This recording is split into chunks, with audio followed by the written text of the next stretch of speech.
Joker-TCG kanalına hoş geldiniz.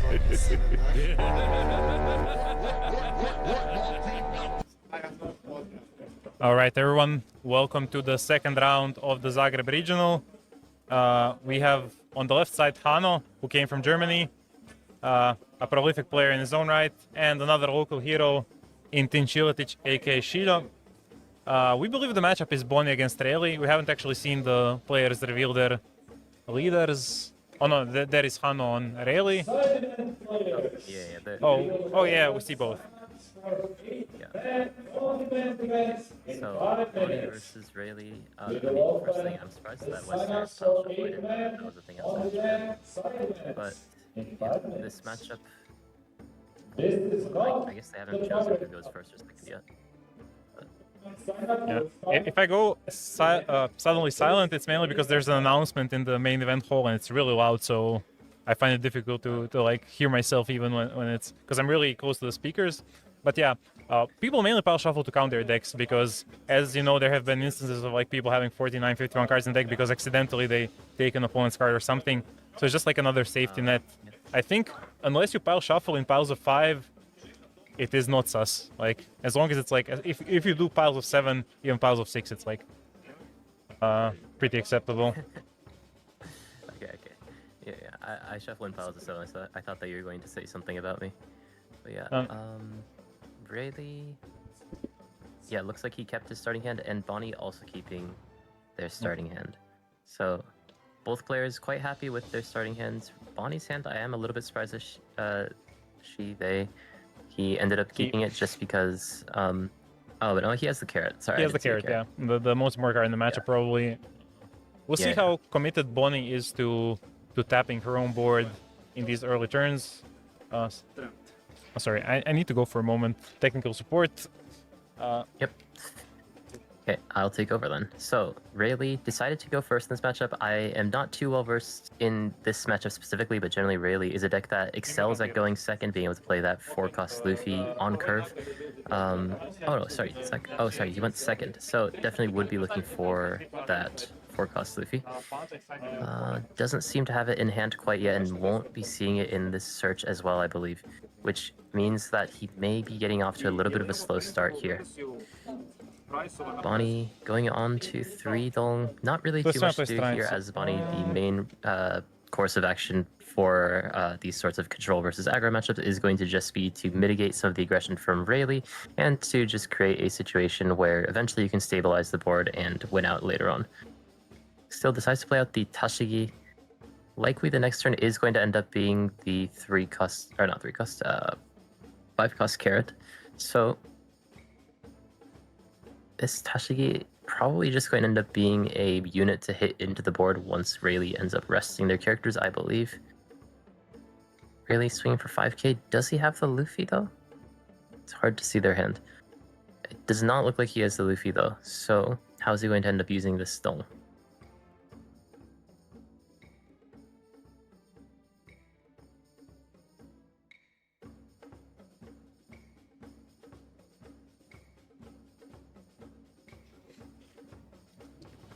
No, think about what he wants to do. Going to swing with that Shakuyaku into leader with G-Bonney cutting counter. Relatively simple turns. You don't want to go too low in life early on as G-Bonney because the attacks from Rayleigh are going to become bigger later on. And the Rush Zoro coming in as a bit of an extra hit to just create a bit more pressure on the board to make it so that G-Bonney can't get to that 8-cost kid safely. Plays the carrot, and now that Zoro is going to be locked out of the game, going to be probably the strongest card within this matchup, and decides she doesn't even really need to hit Zoro anymore, hitting into leader. You could make the argument to hit into Zoro anyways, just because eventually when Rayleigh does start to play more characters on the board, you want to keep their board low while also dealing with the cards that wouldn't be locked by carrot. But deciding to attack here because Rayleigh did not find their strongest move in the 4-cost Luffy. Yep. He did not find his like key play, and now he really needs to get rid of this carrot. Like, getting rid of the Tashigi is not that difficult, not that hard, especially with G-Bonney not having open Dawn. I'm actually surprised that Shida chose to defend this, because now the Nami can also swing into the Tashigi with just the a leader buff. And if you're playing a Rayleigh, and you can just tax the hand of the Bonnie player, especially if he has another Usher, he can like really start doing damage and eventually deal with the Carrot as well. So this Nami is going for 6 into Tashigi. They have the markers for increased power, by the way, but Hano refuses to use them. And here's the punish, the Mulligan. Now that Bonnie lost his Carrot, he really needs to see another one or another way to deal with Rayleigh's board. Yeah. But he also does have a kid. Yeah, and well, Bonnie going to start off their turn with that one cost Bonnie. Sees a lot of Bonnies, sees a Carrot, unfortunately not searchable off of Bonnie. Whoa, that's not possible. Oh, hold on. I think, wait, I'll go with I'm glad we have... Mogu ići na optcg.championships.com. Dobro, stisnuti regional Zagreb. I'm glad we have someone on site. Sad napravimo ove... Okay, Yeah, good, fix there are... it. yeah, that's a good thing that you're there right on time. There are 4 targets and he chose the one thing that you couldn't search. Yep. Not very appealing targets, but yeah, if Bonnie was a Supernova, she would be like a much stronger card. Like the Grignol could run it, and plenty of other decks. But he's still like in a semi-decent position. One thing that is annoying on the Rayleigh side is you have a limited number of Mulligans, usually 2 in your deck, and you have to be careful about how you use them. If you use them like this on dealing with like the 5-cost bodies, the 8-cost kid can really punish you, and that's Yeah, something for sure. that's really difficult to like prepare against, because most Bonnie lists nowadays run 1 or 2 kids. I even seen a few not running any kid at all, though I think that's incorrect. But yeah, if you have Mulligan and you use it early and then you don't have it to deal with kid, you can be completely locked out of the game. Though to be fair, you can always just go unblockable 15 leader into the kid and hope you live long enough to still finish the game after. Yeah, the 8-cost kid isn't too scary if you do have that... what's it called in English? Mole pistol. Yeah. But yeah, using one while Bonnie does have that 8-cost kid in her hand is a little bit scary, but Yeah, and it also, could also be a thing with Rayleigh not knowing that it's in the deck. yeah, or just hoping it's not in the hand, especially after these 2 Bonnie searchers didn't find it. But I just remembered another thing. I think we saw the Rosinante already in Bonnie's hand, right? The 2-cost. So you cannot I even go believe so, yeah. unblockable into the kid to guaranteed kill it, because Rosinante can just sack himself for his protection effect. Oh yeah, that's true. That's true. Yeah. By the way, Okay, so this we're is back just on a the- technical thing, but I can hear my own voice in the broadcast. By the way, but Wait, I'm not sure what you're saying. like I can hear my voice echoing in my own ear. Well, I mean, for now I'm fine, but it wasn't happening round 1. Now it is. But yeah, anyways, Rayleigh just going to take out these Bonnies very quickly. Bonnie doesn't really want to spend any counter to defend them, because if you use your counter now, then the 8-cost kid is going to end up becoming a lot more difficult to deal with. Or a lot easier to deal with, sorry, as the Rayleigh. I think we just turn off the stream sound to not hear the echo. I think that's the easiest solution, Oh, hold on. because you probably don't need it. You may be right. Oh, okay. I wasn't sure where the sound was even coming from. Yeah. Okay, and yeah, she Okay. chose to rest Zoro instead of the Rayleigh, which I think specifically for this instance might be the wrong choice, unless you're expecting them to attack into the 1-cost Bonnie Searcher anyways, because you do have reasons to attach Dawn to the leader, you don't have any reasons to attach Dawn to the Zoro, so you potentially prevent Yeah. a stronger attack by resting the leader. Also, I just noticed Hano is sporting the One Piece Day Dawn in black and white combination, which are Japan exclusive, but according to the new rules, the West can use the Dawn in other languages as well. So we already see some of that seeping through in Western tournaments. Yeah, that's but true. yeah. I don't even own those Dawn cards yet. Yeah, But yeah, this is that thing.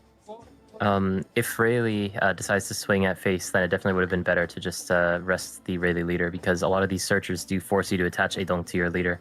So now having 2 Dong on the leader is going to end up hitting the Bonnie anyways, but if that attack was going anywhere else, then Bonnie would have to seriously think about what they're doing, or what they would want to do. Hano doesn't have some crazy options available. Does he have a 4-cost Luffy? He does, and he has the Boa. So I guess Yeah, he that will does. have to do for now. Yeah. Showing the Yeah, events was that, able to find it in the end. Yeah, showing the events that she already knows in the sub-OD that he just added with the I forget what the observation hockey and the conqueror hockey is shown before.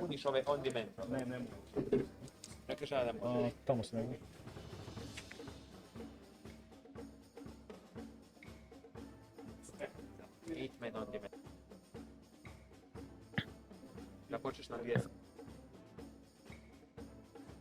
Debating what to pick up with Hancock. Picks up the 0-cost unblockable event. May become useful when the 8-cost kid comes down, but we do have to also consider the interaction between 8-cost kid as well as 2-cost Osnante. Goes for another search. Yeah, just trying to dig through the deck as best as possible. Ooh, is that a 5-cost Marco? I don't think it was. I think it was one of the altars for either the Kid and Killer or for Radical Beam. Oh, okay. Because for obvious reasons you I cannot saw include 5-cost Marco in the deck. Yeah. Yeah, I was like, wait a minute, I've never seen that card. But yeah, probably an altar that I wasn't too familiar with. Yeah, I think we got it in the regionals and it was a promo of some sort in Japan. Yeah, okay. Well, Rayleigh, better late than never, is able to build up the board that they were looking to the turn before. And now, Bonnie doing exactly what we were talking about, the 8-cost kid into that 2-cost Oshnante. Now, even if Rayleigh does use that unblockable event, this Oshnante can still trash himself via his effect, where one of your rested characters are KO'd. So definitely something to consider. We'll also have to see if Hanno knows this interaction, but in the way that you talk about it, I'm sure that he does. So yeah, it see will be how quite he deals. embarrassing if he doesn't. He will get made fun of in group chats for a while. I promise you that. But yeah, the best course of action at this point is just to go at Bonnie's hand, swing 8-8-8 or 10-10-10, and just demand as many cards as possible. Because if you don't have Mulligan, you're not dealing with this kid in any nice way.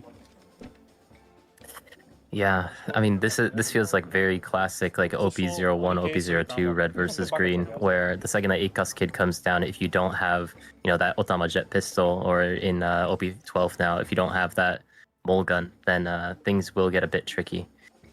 But it seems like he doesn't have the second one in his hand, so will be forced to swing 8 into the Luffy. Thankfully, Bonnie's hand is not too large because she was countering quite early on.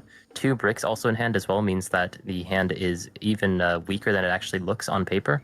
So this 8-cost kid may not be as powerful as it seems on the board.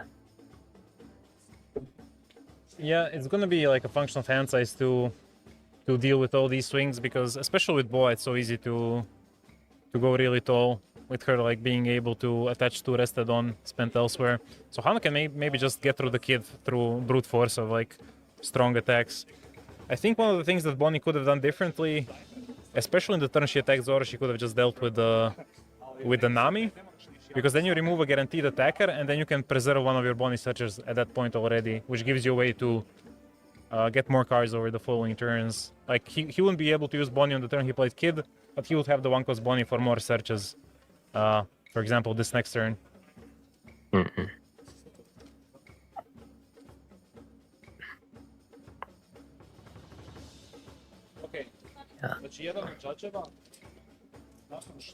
And I wonder how much Bonnie is really willing to defend this kid. If Rayleigh decides to swing into it with another 8k, if Bonnie were to defend that, she would have to use that 5-cost Bonnie as the final counter in their hand, meaning that the next turn after this may become a bit more awkward if she does want to play around the 8-cost kid.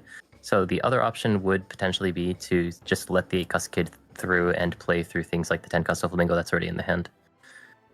But seems like Rayleigh is going to just try to take out this kid right now. Yeah. 2 big swings from Rayleigh as well as the 3-cost Zoro. Not going to give Bonnie a chance to even debate whether or not she wants to defend it. Yeah, with the 10k swing, this kid is now finally dead. And Bonnie is in a position where there will be no leader ability available next turn as well, because he's probably going to play the 10-cost Doffy, walking down the exactly 3 rested cards on the opposing board at the moment. I guess you could consider going for Mihawk plus Bonnie, establishing some of the bodies. But at this that is a good top deck. Yeah, at this point, I honestly, I don't dislike this play though, because he is suffering for counter right now in hand. So even if you are able to lock three of the characters, there are still three potential attackers on Rayleigh's board that can at least get Bonnie into a very dangerous position. Perhaps on this turn, using this turn as a bit of a buffer, leaving that one extra dong up to stall a little bit of time and play these two blockers to set up for potentially the 10 cost of Flamingo the next Wait. turn, maybe... Did he forget to restand the Dawn for the 5 cost Bonnie? I mean, it didn't matter because Hano's hand is full of 2Ks, but he did attack just 5 with the leader, no?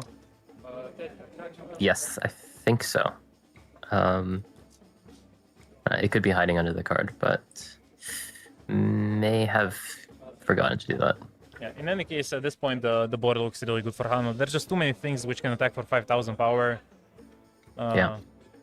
And Bonnie's hand is just going to get torn to shreds. Because if you take the free block on those 5k swings, you lose the body, and so on. And we know he doesn't have any counters in hand because we saw the very bad top decks of the 5 cost Bonnie. I believe it was Shanks and 5 cost Smoker. And he discarded the 5 cost Smoker, putting him in again, a difficult position. Yeah, a bit unfortunate draw from Bonnie, but I do believe that this play is correct. If you can manage to survive on this turn, then the next turn you have a much stronger 10 cost Flamingo and potential counterattack. You can even try to, if you're forced to, go for game with that 7 cost Hody that's been in hand that he decided to keep after the 2 draw 1 trash as well. So still some options available, but all of these small 5k attacks may just end the game right now. Yeah, I think that the main problem is always going to be the fact that Rayleigh can just sit back and survive by leaving 4 Dawn open because he has the full board. He doesn't really need to spend anything on development right now. He can just leave like 4 Dawn open, have those 2 Conqueror Hakis, and then you can never die. Because that's like minus 4k across the board even after the Holy Jones. Yeah. Sorry, minus 2k. Or yeah, minus 4k because of the 4 characters. So like losing 8k power on the board just like that. And with all the 2ks he has in hand, it's too easy to defend. I think this matchup takes quite a bit of nuance to navigate from the Bonnie side, because if a Rayleigh player is good and they know what they're doing and they can just swing 5s for days, they can really like put Bonnie in a position where she just runs out of hand cards, as happened in this game. And we saw Hano readily answer the 5 cost Carrot, and then he was able to swing into the 8 cost Kid and keep getting cards out of Bonnie's hand. I believe part of that was because of the Tashigi that was rested. I kind of missed that part because I had to deal with some technical difficulties. I'm not sure how it came to that rested Tashigi. But once you start resting your bodies as Bonnie, it becomes really easy to lose the hand size and afterwards the game. Yeah, I believe the Tashigi was used to just get rid of one of those 1-cost characters from the early turn swings from Rayleigh. But definitely leaving the character active there to protect the carrot would have been a pretty strong move from Bonnie. Fortunately, in this game, yeah, Bonnie's just getting whittled down by these 5k attacks. But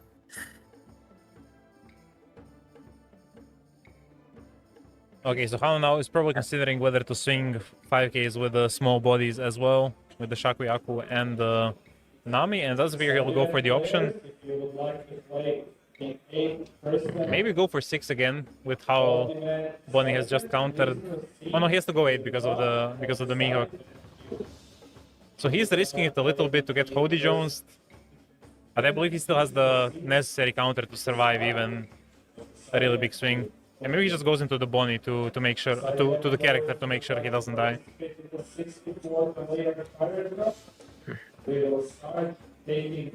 Oh, goes into life, and I can't even tell because all of the events from Rayleigh look the same, whether or not those cards are Conqueror's Haki or not, but decides to search instead, so maybe doesn't have all the Conqueror's Haki. Could potentially open the door to a Hody lethal from Bonnie, though. I mean, 2 life, he should be safe without even needing it, because I think we saw his hand early. He had like multiple to Never Doubt. He did have, I think he had 2 2k Sanjis. Yeah, I think we can basically assume that his entire hand is 2Ks, so there's a good chance that he can survive on this turn, but we'll have to see how Bonnie decides to navigate this turn. I don't think that she has too much time left in this game. Yeah, in theory, he could play Tenko's Dofi. Maybe that even is the play, and just leave 2 blockers up and then try to finish the game the turn after with the extra body. But that's just going to leave more room for Rayleigh to have Dawn open for his events. it still puts him in a better chance of actually finishing the game than straight up going for it right now. But he did see Hano add the Radical Beam, which does make things harder. So he'll have 5 attacks against 2 life, and he will have 3 Dawn to spare. So he'll have like 7, 7, 8, 8, 10. Which against Conqueror's Haki and Radical Beam, like you already have 2 attacks eaten for free, basically. So maybe if he can chain another Tenko's Dofi, if Hano doesn't develop any big bodies here, maybe in that case he can actually get out of this. But with just 7, 7, 8, 8, 10, Conqueror's Haki covers one of the 7s, and Radical Beam counters one of the 8s, and then he just needs a 2k to counter one of the 7ks, which is reduced to 6, and he stays alive. He will, of course, get his, and like... this is all... Yeah, Rayleigh is going to still be trying to make sure that he is going to be playing this fine line of trying to end the game, but not try to rush it. We saw from Bonnie's hand that she doesn't have the second 10 cost Flamingo yet, so that would probably come down to the heart of the cards in the end if she decides to go for that plan. Lethal does still seem maybe a turn away due to the fact that there's just so many cards with counter in Rayleigh's hand right now. All of those events, except for Mole Pistol as well as Salbody, are technically 2Ks for Rayleigh. So Bonnie still needs a little bit more within this game, but is managing to hold on. Probably not going to die on this turn, but that Mole Pistol may be used in some tricky ways on this turn. Yep. Maybe not looking to do so, though. Attaching 6 Dong to Nami. Yeah, so if he just swings 10k, it's possible that Bonnie, given... He knows he extracted a lot of counters from Bonnie's hand in the previous turn. If he just swings 10k, maybe Bonnie has to give him a blocker, which is, again, an attacker less to actually go for game with. Or he can just small gun, and that also does the trick. Yeah, maybe he decides should to small gun anyways. Ooh, and the Mihawk is now gone, so Bonnie's lethal even further away now. But in a position where hand is starved for counter, the 9-cost Shank's not going to do too much right now. It's basically now or never if he wants to go for the game. Yeah, and he top decked only the 0-cost event. The Side of Justice is whichever side wins, or something like that. I don't remember the exact quote. But yeah, he now has to go for it. That 0-cost event would have been really useful in previous turns. Now it's pretty much dead weight.